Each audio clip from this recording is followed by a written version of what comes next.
सुप्रभात छात्रों, आज हम शास्त्री तृतीय वर्ष का क्लास लेंगे जिसमें आप लोगों को ध्रुव स्वामिनी नाटक पढ़ाएंगे। और इससे पहले वही पढ़ा रहे थे, आप लोगों को बताए थे छात्रों को ध्रुव स्वामिनी नाटक के 3 अंक हैं जिसमें हम प्रथम अंक पढ़ा रहे हैं और प्रथम अंक पढ़ाने के बाद द्वितीय और तृतीय अंक पढ़ाएंगे छात्रों। तो इसमें आप लोगों को कल हम बताए थे 9 तारीख को कि ध्रुव स्वामिनी और खड्गधारणी के बीच वार्तालाप हो रही है ना। तो ध्रुव स्वामिनी जो है वो खड्गधारणी के बात को सुनकर कुछ उदास होती है और कुछ सोचकर बोलती है कि ठीक है कि गुप्त बातों से मैं भी घबरा जाती हूँ। और वो कहती है कि इस राज्य में जो है जो निसहाय है और दुर्बल है वही पीसे जाते हैं, है ना।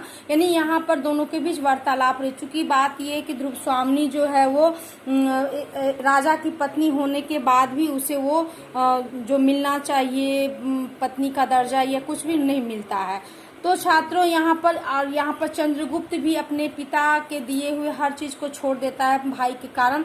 और वो क्या होता है कि रामगुप्त अपना विलासिता में डूबा हुआ रहता है, उसे कोई राज्य से कोई मतलब नहीं रहता है छात्रों। तो हम देखते हैं ध्रुव स्वामिनी के यहाँ। तो आप लोगों को व्याख्या भी छात्रों बताए थे कि वह निरभ्र प्राची का बाल अरुण आह राज चक्र सबको पीसता है, पीसने दो हम निसहायों को और दुर्बलों को पीसने दो। यानी ये व्याख्या लाइन है, आप लोग छात्रों लिख लीजिएगा, हम बाद में भी इसकी व्याख्या करेंगे, ठीक है। तो आगे हम देखते हैं कि आगे ध्रुव स्वामिनी के बाद खड्गधारणी का क्या कथन है छात्रों। खड्गधारणी यानी दासी जो है वो कहती है, देवी वह बलरी जो झरने के समीप पहाड़ी पर चढ़ गई है, उनकी नन्ही नन्ही पत्तियों को ध्यान से देखने पर आप समझ जाएंगे कि वह किस जाति की है। प्राणों की रक्षा बढ़ा लेने पर वही काई जो बिछलन बनकर गिरा सकती थी अब दूसरों के ऊपर चढ़ने का अवलंबन बन गई है। यहाँ देखिए छात्रों, आप लोगों को अर्थ हम बता देते हैं। वल्लरी का अर्थ होता है लता या मंजरी, लता जो पेड़ पौधे के लटके होते हैं, है ना। उसके बाद आप देखेंगे इसके बाद काई समझते हैं ना, जो पानी से काला काला जम जाता है उसी को हम लोग काई कहते हैं। बिचलन मतलब फिसलना, है ना। तो वो कहती है, वो खड्गधारणी जो है ध्रुव स्वामिनी से कहती है कि देवी जो ये बलरी झरने के ऊपर लताएं मंजरी जो झरने के समीप पहाड़ी पर चढ़ रही हैं, उनकी छोटी छोटी पत्तियों को आप ध्यान से देखिएगा तो अब समझ में आएगा कि ये किस जाति की है ना। यानी कि उसके जो मतलब उसे आपके उसके व्यवहार से उन पत्तियों के हर लक्षण से पता चल जाएगा कि वो क्या है, किस जाति की है। प्राणों की क्षमता बढ़ा लेने पर वही काई जो बिचलन बनकर गिरा सकती थी। काई का कोई महत्व नहीं है, लेकिन देखिए वो छोटी सी जमीन पर अगर वो काई बन जाए तो अच्छे को भी वो गिरा सकती है ना, बिचलन बढ़ा सकती है। तो ये खड्गधारणी गूंगी दिखाया जा रहा है प्रारंभ में कि वो गूंगी है, लेकिन वो गूंगी नहीं रहती है, उसे गूंगा होने का नाटक करने के लिए कहा जाता है, ठीक है छात्रों। अब दूसरों के ऊपर चढ़ने की अवलंब बन गई है, लेकिन वही काई जो है क्या है, बिचलन बनकर क्या होता है, गिरा सकती थी। लेकिन अब वो क्या होता है कि जो लताएं हैं वो अवलंबन मतलब क्या होता है, सहारा लेना, अपनाना, है ना। तो कहते हैं कि वो लता जो है वो क्या हो रहा है, दूसरे के मतलब चढ़ने की जो सहारा बन जाती है। पकड़कर मान लीजिए कोई भी लता को पकड़ कर ऊपर चढ़ सकता है, पहाड़ पर चढ़ सकता है। तो ये इसमें खड्गधारणी ये ध्रुव स्वामिनी को समझाने की कोशिश कर रही है कि व्यक्ति को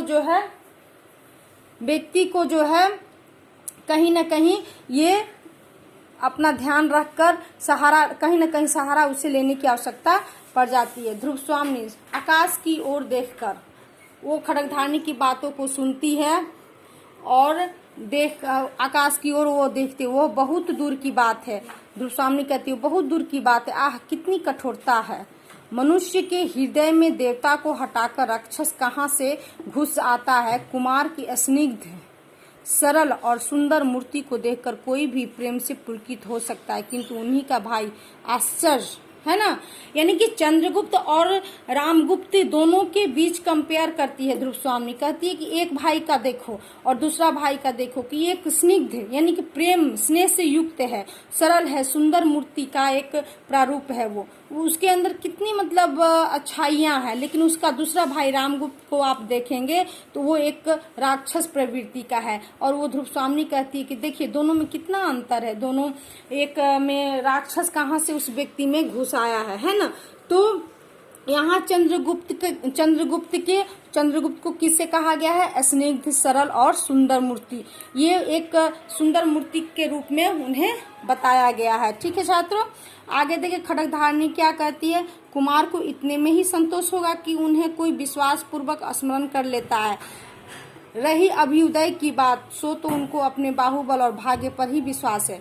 खड्गधारणी चंद्रगुप्त के बारे में कहती है कि अगर उन्हें पता चलेगा कि आप उन पर इतना विश्वास करती हैं तो वो बहुत खुश हो जाएंगे। और रही अभ्युदय की बात, वृद्धि की बात, तो वो अपने उनके अंदर वो बाहुबल और भाग्य है कि वो अपने बलबूते पर क्या कर सकते हैं, ये उन्नति कर सकते हैं, आगे बढ़ सकते हैं। ठीक है छात्रों, ध्रुव स्वामी फिर कहती है किंतु उन्हें कोई ऐसा साहस का काम न करना चाहिए जिसमें उनकी परिस्थिति और भी भयानक हो जाए। तब ध्रुव स्वामी कहती है कि चंद्रगुप्त को ऐसा काम कोई नहीं करना चाहिए जिससे उन्हें अपनी ही परिस्थिति और उनकी अपनी जो परिस्थिति है, अपनी जो समय है वो और खराब हो जाए। क्योंकि रामगुप्त तो अच्छा व्यक्ति नहीं है, उसके अंदर राक्षस घुसा हुआ है, वो भाई को भी नहीं छोड़ेगा।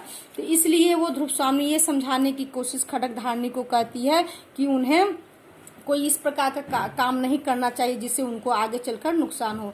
ठीक है छात्रों, इसके आगे हम अगले क्लास में आप लोगों को नाटक पढ़ाएंगे। धन्यवाद।